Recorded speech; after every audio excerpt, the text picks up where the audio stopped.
Hello student, आपका स्वागत है स्प्लिट स्टडी चैनल पे। आज हम लोग मैथ का 2022 में पूछे गए क्वेश्चन को डिस्कस करने वाले हैं। इसके पहले आप लोगों को पता होगा कि हम लोग 2024 और 2023 का क्वेश्चन डिस्कस कर चुके हैं। सबसे पहले एक चीज़ इंडिकेट कर देना चाहते हैं सभी के लिए कि कोई एक साल का ही मैथ अगर सही ढंग से समझ जाए तो फिर किसी और साल को क्वेश्चन देखने की ज़रूरत नहीं है। सिर्फ एक साल पे अच्छे से वर्क कर ले तो मैथ में आसानी से 50 में 50 नंबर ला सकते हैं। हम यहाँ पर 3 साल का बता रहे हैं, लेकिन हम यहाँ पर ट्राई करें कि एक साल का पूरे अच्छे से डिस्कस जितना भी वीडियो बताया गया एक बार नहीं 2 बार जरूर 3 बार जरूर देखकर एक बार आप देखिएगा, खुद ब खुद लगेगा कि अब हम कोई भी साल का आसानी से क्वेश्चन बना सकते हैं। लेकिन एक साल का जो बताया गया है 2024 का, उसमें आप सही ढंग से पहले क्या करें, उस वीडियो को वॉच करें और बार बार वॉच करें। ठीक, नहीं तो मिस्टेक होना ही है। आप सोचिएगा कि बहुत सारा क्वेश्चन बना ले, 2 साल 3 साल 4 साल का बनाते जाए, पीछे का भूलते जाए, तो कोई उससे फायदा होने वाला नहीं है। इसलिए सभी को ट्राई करना है कि एक साल का पहले सही ढंग से समझ ले कि किस प्रकार का क्वेश्चन पूछ रहा है, हमको क्या चीज़ याद करना पड़ेगा, क्या चीज़ समझना पड़ेगा, क्या चीज़ मेरे लिए ज़रूरी है। ठीक है, चलिए चलते हैं, आज का क्वेश्चन हम लोग देखते हैं। सबसे पहला क्वेश्चन है, अवकल समीकरण दिया हुआ है, इस अवकल समीकरण का हल बताना है। बार बार बताते हैं कि जब भी अवकल समीकरण दिया रहेगा, डिफरेंशियल इक्वेशन दिया रहेगा, तो उसका हल निकालने के लिए हमेशा x और y को एक तरफ करना होगा। यही सबसे पहला समाधान है डिफरेंशियल इक्वेशन का हल निकालने के लिए। हमेशा ट्राई करो जो डी वाई जिसमें टर्म है उसको इसी तरफ रखे, अब एक्स डी एक्स वाला को उस तरफ लेके जाए। तो ये इधर प्लस में था, इधर आएगा तो माइनस में। अब वाई वाला को एक तरफ करना है, तो ये डी एक्स के साथ गुना में कहलाएगा, तो इधर ये भाग में आ जाएगा इंटू डी वाई। इधर एक्स गुना में है तो इधर चला जाएगा भाग में 1/x इंटू डी एक्स। अब दोनों तरफ एक्स और वाई अलग अलग हो जाता है, तो क्या करते हैं, इंटीग्रेट कर देते हैं। ये सभी को पता है कि 1/x या 1/y लिखा है, इसका इंटीग्रेशन क्या होता है, लॉग मॉड ऑफ, यहाँ पर y है तो लॉग मॉड ऑफ y हो जाएगा। इधर आ जाएगा minus log mod of x। और जब भी दोनों को दोनों लॉग में ही है, तो अचर पद को हम लोग भी अचर पद को भी क्या करेंगे, लॉग में ही ले लेंगे। जो ही नहीं है यहाँ पर ले भी सकते हैं, नहीं भी ले सकते हैं, लेकिन यहाँ पर लेंगे तो जल्दी सिंप्लीफाई होगा। इधर ये माइनस में इधर आएगा तो प्लस में हो जाएगा, इधर आएगा तो ये प्लस में हो जाएगा, और ये बचेगा इधर लॉग सी। अब यहाँ पर देख सकते हैं कि ये क्या होगा, तो अब ऐसे लॉग ए प्लस लॉग बी का प्रॉपर्टी यूज होगा। सभी को पता होगा कि लॉग ए प्लस लॉग बी का प्रॉपर्टी क्या कहता है कि लॉग ए इंटू बी लिख सकते हैं। तो वही प्रॉपर्टी जब यहाँ पे यूज करेंगे तो क्या बन जाएगा, ये बन जाएगा लॉग एक्स इंटू वाई बराबर लॉग सी। ये बार बार बताते आ रहे हैं कि जब भी लॉग के आगे कुछ नहीं रहेगा तो लॉग यहाँ से हट जाएगा और सिर्फ इसका गुणांक लिखा जाएगा, एक्स वाई बराबर क्या हो जाएगा, सी हो जाएगा। तो एक्स वाई गुणक बराबर सी, तो कौन सा ऑप्शन में है, तो option B the correct option हो जाएगा। लॉग का प्रॉपर्टी जो होता है कि लॉग के आगे यहाँ पर आगे कुछ भी नहीं है, दोनों तरफ से लॉग को क्या कर सकते हैं, रिमूव कर सकते हैं। इसलिए चलते हैं हम लोग नेक्स्ट क्वेश्चन देखते हैं। ये भी क्वेश्चन बहुत बार रिपीटेशन देखने को मिल रहा है। ये डायरेक्ट फार्मूला पे है, कौन सा फार्मूला तो लिख देते हैं, 1/x² minus a square into d x. तो इसका फार्मूला होता है 1/2a log mod of x minus a divided by x plus a plus c होता है। तो यही फार्मूला ध्यान में रखना है। यहाँ पर इस फॉर्म पे इसको लाने के लिए जो क्वेश्चन दिया हुआ है, तो 1/x² है, तो यहाँ पर 1 है तो 1 का स्क्वायर भी 1 ही होता है, तो 1 का स्क्वायर लिख सकते, कोई दिक्कत नहीं है। मतलब ए की जगह क्या हो गया, 1 हो गया। तो इस फार्मूला से 1/2 है तो ए का मान है 1 log mod of x minus a, तो x माइनस 1 हो जाएगा डिवाइडेड बाई एक्स प्लस 1। आप प्लस में क्या हो जाएगा, के अच्छा यूज के ही यूज कर लेते हैं, तो ये आ गया 1/2 log mod of x minus 1 divided by x plus 1 plus के हो गया। इस क्वेश्चन का जो करेक्ट ऑप्शन होगा, कौन सा ऑप्शन हो जा रहा है, तो option B the correct option होगा। चलिए चलते हैं हम लोग नेक्स्ट क्वेश्चन देखते हैं। तो इस क्वेश्चन को देखते हैं, तो ये भी डायरेक्ट फार्मूला पर ही है। ये कौन सा फार्मूला पे है, तो फिर से बता देते हैं। ये सब फार्मूला याद रखना बहुत जरूरी है। जिसको फार्मूला याद है, डायरेक्ट फार्मूला पूछा जाता है, तो इसका फार्मूला होता है 1/a tan inverse x by a plus c होता है। तो यही फार्मूला यूज करना है यहाँ पे। बस यहाँ पे ध्यान देना है कि ए को पाना है कि ए यहाँ पे कितना है। तो देखो इस फॉर्म में लिखेंगे तो यहाँ x का स्क्वायर है, ये ठीक है। 4 है तो इसको क्या लिख सकते हैं, 2 का स्क्वायर लिख सकते हैं, इसलिए 2 का स्क्वायर कितना होता है, 4 होता है। अब इस रूप में आ गया तो पता चल गया a का मान कितना है, 2 है, तो 1/2 हो जाएगा। tan inverse x by a का मान 2 और प्लस में क्या हो जाएगा c। आप देख सकते हैं कौन सा ऑप्शन मैच कर रहा है, तो option see the correct option हो गया इस क्वेश्चन का। बस डायरेक्ट फॉर्मूला पे और कुछ नहीं करना है। ये चलते हैं अगला क्वेश्चन देखते हैं। हमें बात किया जा रहा है 2i, यहाँ डॉट करना है। बताया गया है कि दो सदिश होता है, अगर खाली i वाला के साथ किसी दूसरे के साथ डॉट करते हैं तो उसका मान क्या होता है, 0 होता है। ये पहले भी डिस्कस कर किया है कि i डॉट जे हो या j डॉट के हो या k डॉट i हो, अगर ये एक अल्टरनेट मतलब दूसरे के साथ डॉट होता है तो इसका मान क्या होता है, 0 होता है। इस बात को ध्यान में रखना है। इसमें से कोई भी पूछे तो इस क्वेश्चन का जो करेक्ट ऑप्शन होगा option see the correct option हो जाएगा। चलिए चलते हैं नेक्स्ट क्वेश्चन देखते हैं।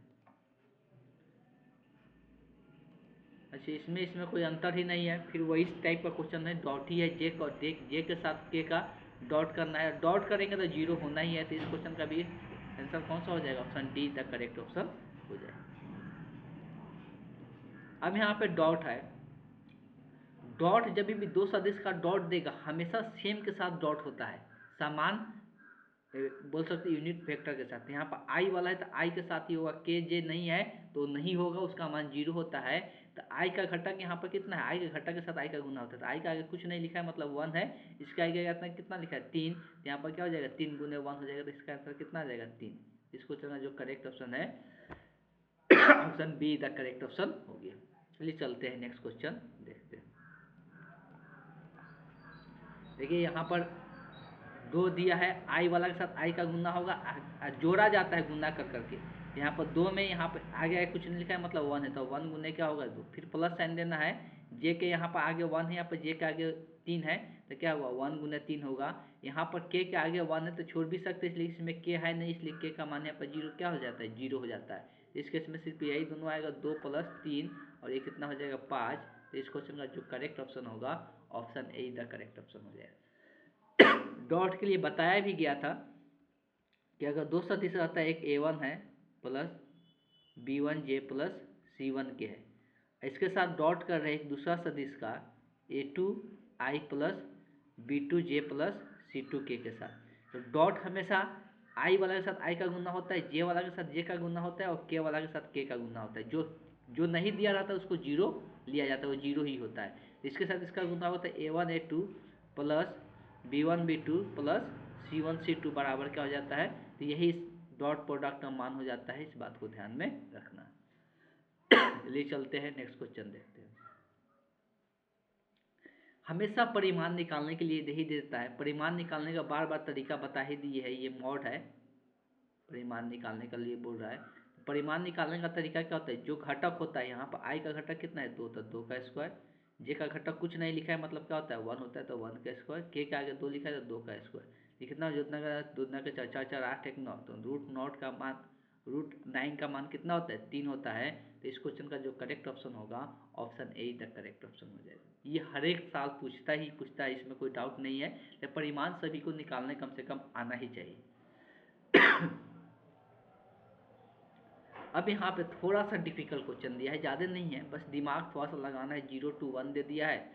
इसमें क्या है कि एक का डेरिवेटिव यहाँ पे दूसरा मौजूद है। यहाँ पर tan इनवर्स का डेरिवेटिव सभी को पता है कि tan इनवर्स का डेरिवेटिव 1/x² + 1 होता है, यही चीज़ दिया हुआ है। ऊपर में 1 लिख ली, इसको अलग अलग ऐसे करके भी लिख सकते हैं, इंटू डी। जब एक का डेरिवेटिव जब दूसरा दिया रहता है तो हम एक को क्या करते हैं, सब्स्टिट्यूट करते हैं। यहाँ पर tan इनवर्स x को क्या मानेंगे, t प्रतिस्थापित कर देंगे। अब इसका डेरिवेटिव हमको पता है कि इसका डेरिवेटिव यहाँ पर निकालते हैं, इसलिए हमको dx का भी मान चाहिए रहता है, तो इसका डेरिवेटिव 1/x² होता है।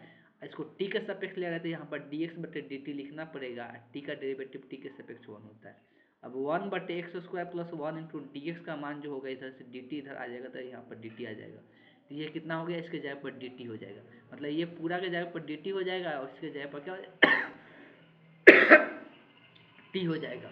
अब लिमिट का बात करते हैं, लिमिट भी निकाल सकते हैं। जब क्या है, ये जो लिमिट है x का है, तो x बराबर 0 पर तो x बराबर 0 पर t का मान देखेंगे तो क्या होगा, tan इनवर्स 0, और tan इनवर्स 0 का मान क्या होता है, 0 होता है। और x बराबर कितना है 1 पर, तो x बराबर 1 पे t का मान देखेंगे तो tan इनवर्स कितना 1, और tan इनवर्स 1 कितना एंगल पर आता है, π/4 पे आता है। तो t का लिमिट भी निकल गया, तो अब लिमिट भी चेंज कर लेंगे, कितना से 0 से π/4 हो गया। अब इसके जगह पर हो गया t और इसके जगह पर हो गया dt, तो यहाँ पर t इंटू डी टी हो गया। इसका इंटीग्रेशन पता ही है कि t का इंटीग्रेशन क्या होगा, पावर वाला फार्मूला यूज होगा, एक अभी पावर है तो एक बढ़ जाएगा, बटने में हो जाएगा 2, और जब लिमिट दिया हुआ था c नहीं लिखा जाता है 0 to π/4 हो जाएगा। अब इस t के जगह रखेंगे t/4 के द होल स्क्वायर बटे में 2 माइनस ये 0 रखेंगे तो 0 के स्क्वायर पर, पहले अपर लिमिट रखते हैं फिर लोअर लिमिट माइनस साइन दे के लिखते हैं। तो क्या हो जाएगा पाई स्क्वायर, नीचे में आ चुका कितना आ जाएगा 16 आ जाएगा, 2 पहले से था 16 फिर आ जाएगा, पाई स्क्वायर बटे कितना हो जाएगा 32 हो जाएगा। तो इस क्वेश्चन का आंसर जो होगा पाई स्क्वायर बटे 32 हो जाएगा। तो इस क्वेश्चन का करेक्ट ऑप्शन कौन सा हो गया, option D the correct option हो गया। चलिए चलते हैं नेक्स्ट क्वेश्चन देखते हैं। बहुत आसान आसान सा क्वेश्चन दिया हुआ है, कोई टाइम टेकिंग क्वेश्चन ज़्यादा है नहीं। इसमें बोला है कि दो सदिश दिया हुआ है, दोनों सदिश के योगफल का परिमाण निकालना है। तो पहले योग निकाल लेते हैं, पहले इसका योग निकाल लेते हैं। योग निकालने का तरीका बता दिया गया है कि आई वाला के साथ आई को जोड़ा जाता है, जे वाला के साथ जे को जोड़ा जाता है। इसमें के तो है ही नहीं, तो आई वाला के आई के साथ यहाँ पे एक गो आई है, यहाँ पे 2 गो आई है, तो कितना हो जाएगा 3i हो जाएगा। यहाँ पे 2 गो जे है, यहाँ पर एक गो जे है, तो जुड़ के कितना हो जाएगा 3j हो जाएगा। अब इसी का क्या करना है, परिमाण निकालना है। परिमाण निकालना सभी को अब आता है, आई थिंक इतना क्वेश्चन बता दिए, तो अब तो परिमाण कम से कम निकालना है। घटक का स्क्वायर करके जोड़ते जाते था, 3 का स्क्वायर, के का घटक है नहीं, तो 0 का स्क्वायर लिखे या ना लिखे उससे कोई फर्क, चाहे तो यहाँ पर 0 का स्क्वायर लिख भी सकते हैं, उससे कोई फर्क नहीं पड़ता है। 3 का स्क्वायर कितना 9, 3 का स्क्वायर 9, 9 कितना हो जाएगा 18। 18 का तो हम लोग पूरा रूट नहीं निकाल सकते, इसका रूट जो निकलेगा 3√2 होगा, इसलिए 18 का गुणनखंड लिखोगे तो क्या आएगा, 18 का 3 गुने 3 गुने 2 आएगा, तो 3 एक बाहर निकल जाएगा, 2 अंदर रह जाएगा, तो 3√2 इसका आंसर हो जाएगा। तो इस क्वेश्चन का जो करेक्ट ऑप्शन हो गया option see the correct option हो गया। चलिए चलते हैं नेक्स्ट क्वेश्चन देखते हैं। निम्नलिखित में कौन सममित अवयव है, देखो सममित अवयव का बात करते हैं तो 2 प्रकार के अवयव होते हैं, एक विषम सममित एक सममित होता है। तो सममित और विषम सममित अवयव में अंतर क्या होता है, इस बात को याद रखना कि जब भी एक सदिश है, एक अवयव है, एक मैट्रिक्स है ए, अगर ए का ट्रांसपोज ए के बराबर होता है तो क्या हो जाता है, सममित अवयव होता है। क्या होता है, सममित अवयव या मैट्रिक्स बोलते हैं, ठीक, ये सिमेट्रिक मैट्रिक्स बोलते हैं। ये सिमेट्रिक होता है जिसको हम लोग विषम सममित बोलते हैं, तो वो कब होता है, तो अगर -a के बराबर हो जाए, ए का ट्रांसपोज निकालने पर अगर -a के बराबर हो जाता है तो विषम सममित हो जाता है, जिसको एसिमेट्रिक मैट्रिक्स हम लोग बोलते हैं, विषम सममित मैट्रिक्स बोलते हैं इसको, ठीक है। अब यहाँ पर देख सकते हैं किसका ट्रांसपोज अपने आप ए के बराबर हो जाएगा, ये एक मैट्रिक्स है, इसका अगर ट्रांसपोज निकालते हैं, ट्रांसपोज कैसे निकलता है, जो रो में रहता है उसको कॉलम में लिखते हैं। तो ये पहला रो है तो ये पहला कॉलम में लिखा गया था -1 2 -2, ये दूसरा रो है तो दूसरा कॉलम में इसको लिखो तो -2 1 2, ये तीसरा रो है तो तीसरा कॉलम में लिखेंगे तो 2 2 1। अब देख सकते हैं ये सेमी मैट्रिक्स है कि अलग है, जो मैट्रिक्स दिया हुआ था वो सेमी मैट्रिक्स है कि अलग है। आई थिंक तो देखने से लग रहा है कि अलग है, सेम नहीं है। सेम है क्या, ये सेम नहीं है। ये क्या है, ये विषम सममित है, अगर माइनस कॉमन नहीं विषम सममित भी नहीं है तो ये नहीं होगा। चलिए इसको चेक करते हैं। तो जो पहला रो है वो पहला कॉलम में लिखो 1 0 2, ये दूसरा रो है तो दूसरा कॉलम में तो 0 1 0, ये तीसरा है तो 0 0 5। ये भी नहीं हो रहा है, सेम हो रहा है का ट्रांसपोज निकालने के बाद, तो ये भी सेम नहीं हो रहा है। तो ये भी क्या है, ये भी नहीं है, ये भी नहीं है, ये तो देखने से ही लग रहा है कि नहीं होगा, तो ये भी नहीं है, इनमें से क्या हो जाएगा, कोई नहीं हो जाएगा, इसमें से क्या हो जाएगा, कोई नहीं। तो इस क्वेश्चन का जो करेक्ट ऑप्शन होगा option D the correct option हो जाएगा। चलिए चलते हैं नेक्स्ट क्वेश्चन देखते हैं। यदि दो घटनाएं ए और बी इस प्रकार हो कि ए का परिक्ता नॉट इक्वल टू 0 है, पी ए का परिक्ता जब बी घटित हो चुका है उसका मान 1 है, तो इसमें से कौन सा सही है बताना है। पहले यहाँ पर दिया हुआ है बी का परिक्ता जब ए घटित हो चुका है तो इसका मान कितना है 1। इसका फार्मूला क्या होता है पहले ये याद करते हैं। इसका फार्मूला होता है ए इंटरसेक्शन बी, और जिसका परिक्ता घटित हो चुका रहता है उससे हम लोग क्या करते हैं भाग करते थे। ए घटित हो चुका है, यहाँ पर बताता है बी का परिक्ता निकालना है जब ए घटित हो चुका है। जो घटित होता है उसको नीचे में लिखते हैं। यहाँ पर क्या देखने को मिल रहा है, परिक्ता ए इंटरसेक्शन बी का मान इधर ये भाग में इधर जाएगा तो गुणा में। तो अगर हम लोग प्रायिकता को छोड़ देते हैं तो यहाँ पर क्या बताने की कोशिश कर रहे हैं कि ए इंटरसेक्शन बी का मान किसके बराबर है, ए के बराबर है। ऐसा कब पॉसिबल होगा कि दो सेट का इंटरसेक्शन किसी एक सेट के बराबर हो जा रहा है, ऐसा कब पॉसिबल होगा, यही सोचना है। इसका मतलब ये है, इंटरसेक्शन का मतलब ये है कि जितना भी बी में एलिमेंट है वो सभी के सभी क्या होना चाहिए, ए में होना चाहिए, तभी जाकर उसका इंटरसेक्शन ए के बराबर होगा। फिर से यहाँ पर एग्जाम्पल समझे, कहने का मतलब ये है कि 4 2 3 1 5 है, ठीक है, ये ए में है और ये बी में है। तो बी में अगर 1 2 3 4 5 6 तक है, अब देखो ये दोनों का इंटरसेक्शन किसके बराबर होगा, अगर इंटरसेक्शन निकालते हैं तो ये ए के बराबर हो जाएगा। कैसे, तो देख सकते हैं दोनों का इंटरसेक्शन 2 4 6, तो दोनों का इंटरसेक्शन किसके बराबर हो जाएगा, ए के बराबर। ऐसा क्यों हो रहा है, इसलिए कि जब ये बी का जितना भी एलिमेंट है वो ए में है, बी का जितना भी एलिमेंट है वो क्या है, ए में है, सॉरी ए का जितना भी एलिमेंट है वो बी में है, तभी जाके इसका इंटरसेक्शन ए के बराबर हो रहा है। अगर इसमें का जितना भी एलिमेंट अगर ए में नहीं रहेगा, कहने का मतलब 5 इसमें है, अगर 5 इसमें से 5 इसमें है और 5 इसमें से हटा दे तो दोनों का इंटरसेक्शन ए के बराबर होगा क्या, नहीं होगा। तब ए का एलिमेंट जब बी में सब के सब रहता है तभी जाकर दोनों का इंटरसेक्शन क्या होता है, ए के बराबर होता है। और ये जब ऐसा है कि ए का एलिमेंट्स बी में होता है तो हम लोग क्या बोलते हैं, ए सब समुच्चय है, उप समुच्चय है किसका, बी का। ए उप समुच्चय कहलाएगा बी का, इसलिए इसका मतलब ही होता है कि ए का सारे एलिमेंट क्या है, बी में है। तो इस क्वेश्चन का जो करेक्ट ऑप्शन होगा, option A is the correct option हो जाएगा। इस बात को ध्यान में रखना है कि ये इंटरसेक्शन दो का ए के बराबर तभी होगा जब ये इंप्लाई करेगा कि ए उप समुच्चय किसका, बी का। इसको आगे से ध्यान में रखना है। चलिए चलते हैं नेक्स्ट क्वेश्चन देखते हैं। अब देखो यहाँ पे थोड़ा सा दिक्कत ला रहा है बार बार कि साइन इनवर्स का दे दे रहा है, इसको हम लोग 10 में चेंज करते हैं, 10 में चेंज करके फिर साइन में चेंज करते हैं, थोड़ा टाइम टेकन क्या हो जाता है, ज़्यादा हो जाता है। तो इसका आप डायरेक्ट फार्मूला भी याद रख सकते हैं। इसलिए डायरेक्ट फार्मूला तो खैर बुक में नहीं दिया हुआ है, लेकिन डायरेक्ट फार्मूला इसका होता है, इस बात को ध्यान में रखें। बार बार आ ही रहा है तो फार्मूला याद कर ही लिया जाए कि sign inverse x plus sine inverse अगर वाई रहता है तो इसका फार्मूला होता है साइन, डायरेक्ट एक क्वेश्चन भी आया था इसलिए याद रखना जरूरी होता है, 1 minus y square plus y into root under 1 minus x square. ये फार्मूला ध्यान में रखें। अगर माइनस साइन लगता है, sine inverse x minus sine inverse y, इसके लिए फार्मूला याद रखिए, sine inverse x into root under 1 minus y square. सिर्फ यहाँ पर माइनस साइन लग जाएगा, बाकी जैसे है वैसे ही रहेगा, ठीक है। उसी प्रकार से cos inverse x plus cos inverse y, इसका भी फार्मूला याद रखें, cos inverse x into y minus root under 1 minus x square into 1 minus y square. अब यहाँ पर माइनस वाला भी ध्यान में रखें, माइनस रहेगा तो यहाँ पे क्या हो जाएगा, प्लस हो जाएगा। इसमें कॉस वाला में माइनस रहता है तो यहाँ पे क्या हो जाएगा, यहाँ पे प्लस हो जाएगा, बाकी सब सेम रहेगा, ठीक है। बस यही फार्मूला ध्यान में रखना है। अभी ये इंपॉर्टेंट मार्क कर ले और सारे फार्मूला को ध्यान में हम लोग को यहाँ पर जो फार्मूला यूज करना है ये सबसे ऊपर वाला फार्मूला यूज करना है, ठीक है।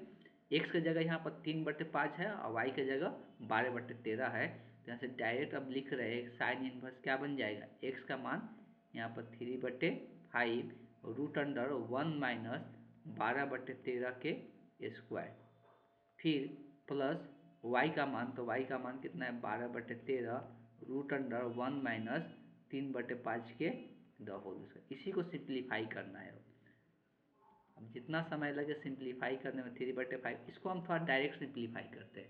12 के 144, 13 के स्क्वायर 169, तो 169 में से 144 घटेगा तो कितना बचेगा, 25 बचेगा। 25 का रूट कितना होता है 5 होता है तो यहाँ पर 5 आ जाएगा, और नीचे में यहाँ पर 169 का स्क्वायर तो ये 13 हो जाएगा, प्लस 12/13, इसको भी डायरेक्ट कर रहे हैं। यहाँ पर 3 3 के 9, 5 5 25, तो 25 में से 9 घटेगा तो कितना 16 बचेगा, 16 का रूट 4 हो जाएगा, 25 का रूट 5 हो जाएगा, बस यही आएगा। इसको पहले काटते नहीं है, डायरेक्ट जोड़ते हैं। तो साइन इनवर्स 5 3 15, 13 5 कितना हो जाएगा 65, यहाँ पे आ जाएगा 22 चौक 48, 13 5 65। अब जोड़ेंगे तो ये कितना हो जाएगा, ये नीचे में जब हर समान होता है मतलब डिनोमिनेटर बराबर होता है तो ऊपर वाला डायरेक्ट जुड़ता है, तो 48 में जब 15 जुड़ेगा तो ये कितना हो जाएगा 63 हो जाएगा, तो 63 क्या आ जाएगा 65 आ जाएगा। इस क्वेश्चन का आंसर जो होगा साइन 63/65 हो जाएगा। तो इस क्वेश्चन का करेक्ट ऑप्शन है option B, the correct option हो गया।